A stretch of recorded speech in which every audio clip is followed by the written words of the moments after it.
Hello, everyone. Welcome to match day 22 of the Premier League. My score predictions for this week. It includes some very, very good games. North London derby, Tottenham against Arsenal. Maybe a game also that's going to determine who the title is going to go to, with Manchester City coming up against Chelsea. But we're going to start off with Brighton against Crystal Palace. Crystal Palace are going to be without Wilfried Zaha and Ayew for this game because they have both gone to the Africa Cup of Nations to play for their national sides. Brighton beat Everton 3-2 in their last league game. Brighton, probably the team that's picked up the most draws so far this season, and to score three against Everton was very impressive. But Everton have been leaking quite a few goals this season. I've got to say that also. But I think it'll be a good game because even though Crystal Palace, they're without, as I said, Zaha and Ayew, they've still got like replacements for those two players. Elise being one of them, absolutely brilliant player, scored in the FA Cup against Millwall, got the team back into it. Also got an assist as well, a goal and an assist for Elise to come back from 1-0 down against Millwall in the FA Cup. Also, Eze as well is fit to play after he had that injury last season. He's not played for a while now. He did start in the FA Cup against Crystal Palace, and on top of those players, they've got Conor Gallagher, Edwards, Benteke. They should be fine, Crystal Palace, without those two players, and I think it'll be a 2-2 draw. As I said, Brighton, they normally get draws in this league now for some reason. Just this season they've been picking up draws, and Brighton not normally able to score many goals, but in that Everton game, McAllister, absolute brilliant player for Brighton, got two goals against Everton, got the winner. So I think it'll be 2-2. Okay, moving on to Manchester City against Chelsea. This match could determine the title going to Manchester City. Man City currently top of the Premier League by about 8 points, maybe. Don't know exactly, but I know there's about 2 or 3 games between second and first place. Chelsea need to stop Man City from picking up 3 points in this game and picking up 3 points themselves. Man City will be without Riyad Mahrez for this game. So, do I think maybe Chelsea could cause an upset? Maybe. I was thinking maybe backing Man City for this game, and then I thought maybe this could end a draw. But I'm just going to go completely random here maybe, but I'm going to say Chelsea's going to pick up all 3 points at the Etihad. I'm going to go Man City 1, Chelsea 2. I know Man City are without Riyad Mahrez and they can replace him with one of their other excellent players that they have. But Chelsea, the team that they have, don't write it off. Lukaku, Havertz, Mount, Ziyech, they've got some really good forward players, and that's just the forwards. The midfield is good as well. Jorginho, Kovacic as well has come back from injury. Got that really good goal against Liverpool. So I'm going to say a Chelsea victory in this one. Not many people would have said that, I don't think. So yeah, Man City 1, Chelsea 2. Okay, moving on to Norwich against Everton. I think both teams are going to score in this one. I'll back Everton to get the victory though. I'll go 2-1 to the away side. Norwich have been struggling again. I mean, Dean Smith came in, they got up a little bit of form, and then it's just completely just gone now. And Norwich are conceding so many goals. So maybe Everton could get a third here, but Everton have been struggling themselves. They've been leaking quite a few goals, not really been able to score that many. So I'll go 2-1 to Everton, although it could end maybe 3-3 or 4-4. Unlikely event that that's going to happen, but I'll back Everton to 2-1. Okay, Wolverhampton Wanderers against Southampton. Next, Wolves 1-0 victory against Man United in their last game.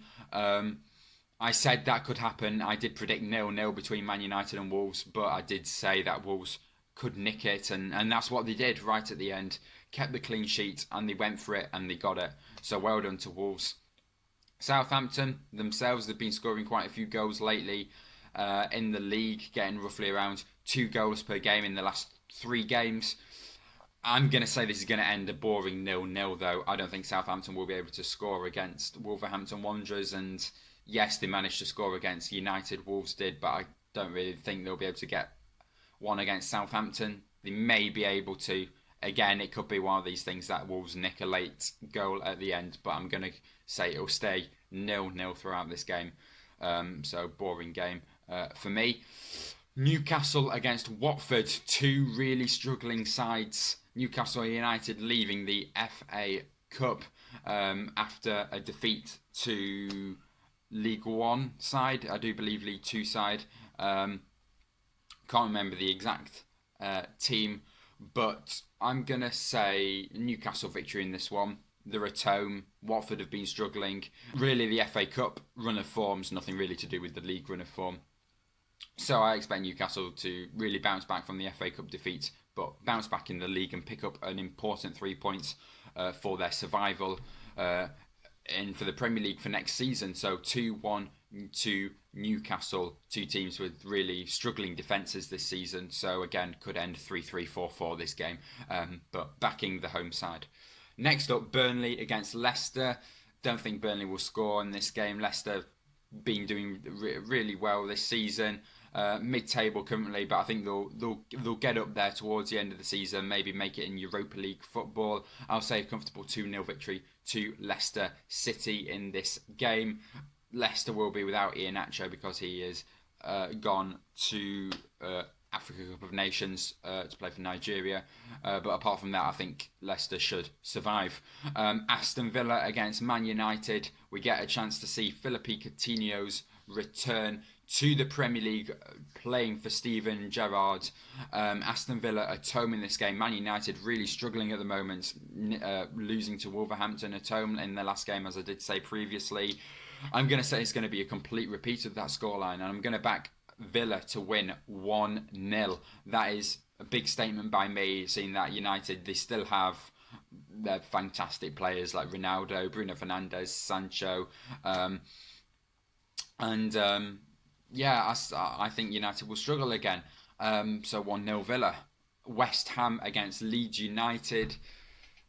This one's a really tricky one. It could go either way because West Ham have been struggling a little bit. I've got some good results in the past few games though. West Ham, they did beat Crystal Palace 3-2. West Ham should beat Leeds, and I'm going to say 2-0 to West Ham. Although maybe Leeds may be able to snatch a goal, I'm not sure. But I'll say West Ham will do well in this game, and hopefully the defence will be up for it in this game and keep a clean sheet. And I do believe they'll get on and score 2 goals. They've got some good players to score goals. So West Ham 2-0. Liverpool against Brentford. Last time these two teams faced each other was a 3-3 draw at the Brentford Community Stadium. I'm going to say that one team is going to score the exact same amount of goals again. That is Liverpool. And I'm going to say a 3-0 home victory for Liverpool in this game. It was 3-3 last time, as I said, and I'm going to suddenly go from 3-3 for Brentford to scoring none in this game. Brentford, they are doing well. The odd game, the pick up a loss when they should really pick up a win, maybe. But they beat Aston Villa 2-1. So very, very good performance by Brentford. But against Liverpool, even though I did say it was 3-3 last time, and Liverpool are going to be without Salah and Mane. I'm not sure if I did mention that before, but I'm still staying with my Liverpool 3, Brentford 0, because still the players that they do have, Diego Jota will still be in there. Roberto Firmino may come back into the team, and really could be a chance for Minamino to get a league start. and then there'll be Oxlade-Chamberlain in there. Some players that are on the bench but don't normally get to play, they'll get to play in this game and get to show what they're made of, really. But even though they're probably never going to replace Salah or Mane. But yeah, quite a few people may say an upset in this game and Brentford to pick up the win because there's no Salah and Mane. But just because there's no Salah and Mane, that doesn't mean that the Liverpool team is just going to completely fall apart. So 3-0 Liverpool. Tottenham against Arsenal to finish off on the North London derby. I had to think about this one. In the end, I did go for an Arsenal 2-1 victory. Arsenal's team is very strong. I keep on saying that. Currently in 4th place in the league, and Tottenham, narrow 1-0 victory against Watford, which, you know, Watford have been struggling. And lots of teams have gone to Watford and scored 4 past them. West Ham did it, Arsenal did it, I do believe, and loads of teams have gone there and got 4. Chelsea, Man City, their top sides, but still, Tottenham to get a narrow 1-0 victory there right at the end from a header. Pretty poor. It is the derby, so anything could happen. So I do say they'll score in this one. Harry Kane not really scoring any goals apart from the penalties that he is getting, and Arsenal's side, as I said, is just too strong. So yeah, 2-1. I think Tottenham will struggle in this game. That is going to be it for my week 22 predictions for the Premier League. Yeah, please do leave a like and subscribe to the channel if you haven't done already, and I will see you all next time. Bye.